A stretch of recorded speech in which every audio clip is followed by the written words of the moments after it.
আল্লাহ নবী কয় কোন ব্যক্তিকে কবরের মধ্যে রাখার পর তুল্লিয়া কবরটা পিছনে রেখা যাবা আসহাবুহু, যখন তার সাথীরা চলে আসে, বাবা চলে আসে, ভাই চলে আসে, সন্তানরা চলে আসে, আত্মীয় স্বজন সবাই চলে আসে, আল্লাহ নবী বলেন বেশি দূর যায় না, হাত্তা ইন্নাহু লা ইয়াসমাউ কুরআনি আলিহিম, আমরা যে হাইটা হাইটা আসি আমাদের হাঁটার পায়ের জুতার আওয়াজগুলা ওই কবরবাসী শুনতে পায়।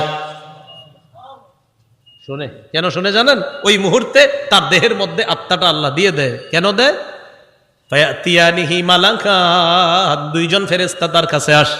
এটা আবু দাউদের বর্ণনা আর বুখারীর বর্ণনা। আতাহু মালাকান ফাআকআদা, আবু দাউদের বর্ণনা ফায়ুকঈদানি, দুই ফেরেশতা এসে তারে বসায়, বসানোর পর তারে প্রশ্ন করে। এর মধ্যে তিন প্রশ্নের মধ্যে একটা প্রশ্ন হলো আল্লাহ নবীর ব্যাপারে জানতে চায়, তাকে চিনুনি? ওই ব্যক্তি ইমানদার হলে যদি তিনটা জবাব সুন্দরভাবে দেয় আর আল্লাহ নবীর ব্যাপারে যদি বলে আশহাদু আন্না মুহাম্মাদার রাসূলুল্লাহ, আমি সাক্ষী দিচ্ছি তিনি আল্লাহর রাসূল, এই কথা বলার পর ওই ব্যক্তিকে বলা হবে উনজুর ইলা মাকআদিকা মিনান নার, তুমি তোমার জাহান্নামের আসনটার দিকে তাকাও, এটা তোমার জাহান্নামের আসন। তো এই ব্যক্তি জাহান্নামের আসনের দিকে তাকাবে।